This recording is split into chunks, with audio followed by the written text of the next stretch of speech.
5 साल पहले शाहरुख खान को उनकी करियर की बिगेस्ट फ्लॉप फेस करनी पड़ी थी और उस टाइम पीरियड में एसआरके की मूवीज खासा अच्छा परफॉर्म नहीं कर रही थी। उनके करियर का ग्राफ नीचे ही जा रहा था और कुछ लोगों ने तो एसआरके की करियर का एंड ही घोषित कर दिया था। फिर उसके बाद 2023 में एसआरके अपनी पठान रिलीज करते हैं जो कि बॉलीवुड के सारे रिकॉर्ड तोड़ डालती है। पठान की सक्सेस और बॉक्स ऑफिस को देखकर ऐसा लग रहा था कि इस मूवी का रिकॉर्ड आने वाले 2-3 सालों में तो नहीं टूटने वाला। फिर उसके मात्र कुछ महीनों बाद एसआरके अपनी जवान मूवी रिलीज करते हैं जो कि पठान के सारे रिकॉर्ड ऑलरेडी तोड़ रही है। तो शाहरुख खान का ये अल्टीमेट कमबैक आया कैसे? 5 जेन्युइन रीजन बताऊंगा कि क्यों Shahrukh Khan is far ahead than other Bollywood actors.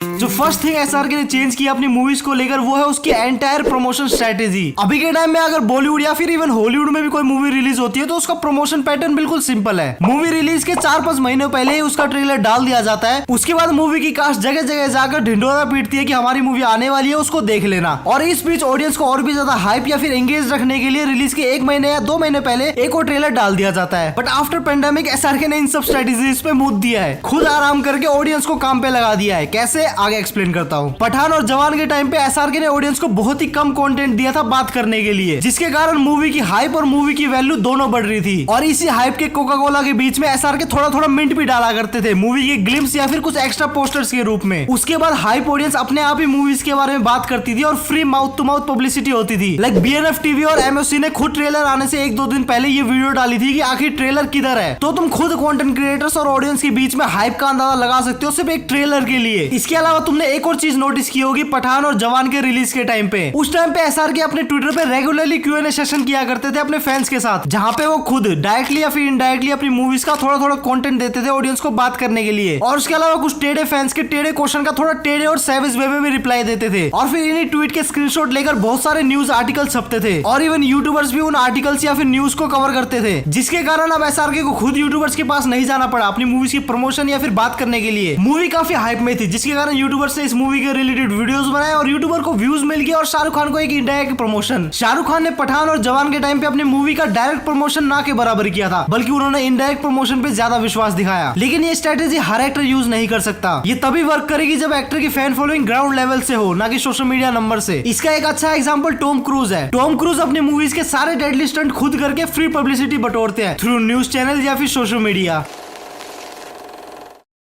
SRK वही बंदा है जिन्होंने 2006 में खुद के पैसे लगाकर भारत में एक वीएफएक्स स्टूडियो खोला था, जहां पे किसी को वीएफएक्स का वी भी नहीं पता था। और एसआरके वही बंदा है जिन्होंने 2011 में रावण जैसी एक super hero VFX loaded film बनाई, जो कि तभी के टाइम पे तो नहीं चली, लेकिन अभी के टाइम पे लोग इसको अप्रिशिएट करते थक नहीं रहे और इसको way ahead of its time का टाइटल भी दे दिया है। तो मुद्दे की बात यह कि वक्त के साथ चलो, अगर तुम सेम वही पुराने फॉर्मूले पे मूवीज बनाओगे तो कुछ हद तक तुम पैसे कमा लोगे, लेकिन इज्जत नहीं कमा पाओगे। एसआरके को जो अभी के टाइम पे अप्रिशिएशन मिलता है उसका reason big box office collection नहीं है, उसका reason experimental movies like Fan Zero या फिर रावण है, जो कि उस टाइम पे तो नहीं चली, लेकिन अभी के टाइम पे कुछ इंटेलेक्चुअल उसकी तारीफ करते थक नहीं रहे। मैं ये नहीं कह रहा कि वो सब मूवीज परफेक्ट थी, but deep down we know कि he tried something new and different. और यूजुअली एक मेगा स्टार ऐसी मूवीज नहीं बनाता। कौन सा सुपरस्टार है जो कि मूवी में एक बोना बनता है? कौन सा सुपरस्टार है जो कि फैन जैसी मूवीज बना के ऑडियंस को ये बताने का ट्राई करता है कि भोसड़ी वालों, एक्टर के ऊपर अपनी लाइफ को डेडिकेट मत करो, तुम्हारी भी खुद की लाइफ है, अपनी लाइफ में कुछ करो। बात तो सही है।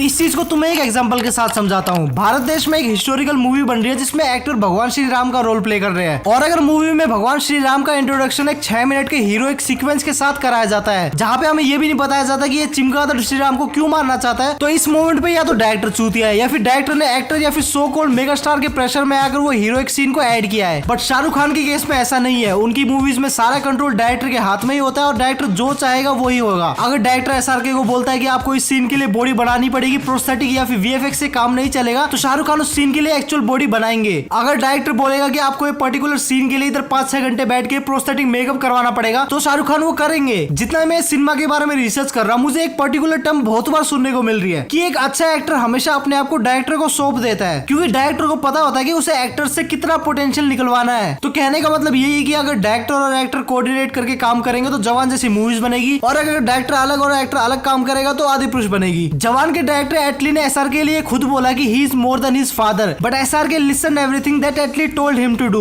He is more than my father. He is more than everything to me. To do that, let's do sir. You want to do this? Let's do this. Apo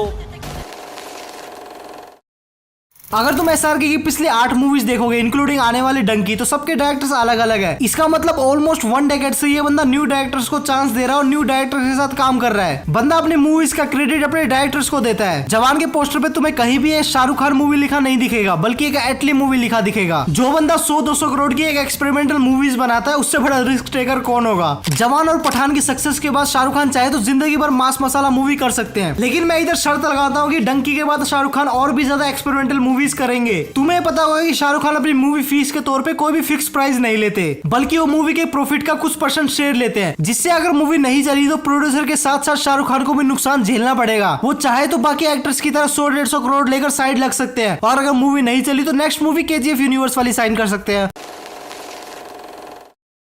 last point जो मुझे लगता है कि SRK की सबसे बड़ी power है, वो है उनका पॉजिटिव एटीट्यूड। खुद को हमेशा बेस्ट समझना, बेस्ट बनने के लिए और खुद को इंस्पायर करने के लिए। ये क्वालिटी तुम्हें बाकी एक्टर्स में देखने को नहीं मिलेगी। और इवन तुम SRK का कोई भी इंटरव्यू उठा के देख लो, उसमें हमेशा वो एक बात बोलते हैं कि अगर तुम्हारा कोई फेवरेट या फिर ग्रेटेस्ट एक्टर है तो मैं हमेशा उससे एक कदम ग्रेटर रहूंगा या फिर बेटर रहूंगा। आप बहुत ही बढ़िया, आप ग्रेटेस्ट हैं, लेकिन मैं उससे थोड़ा सा बेटर हूँ।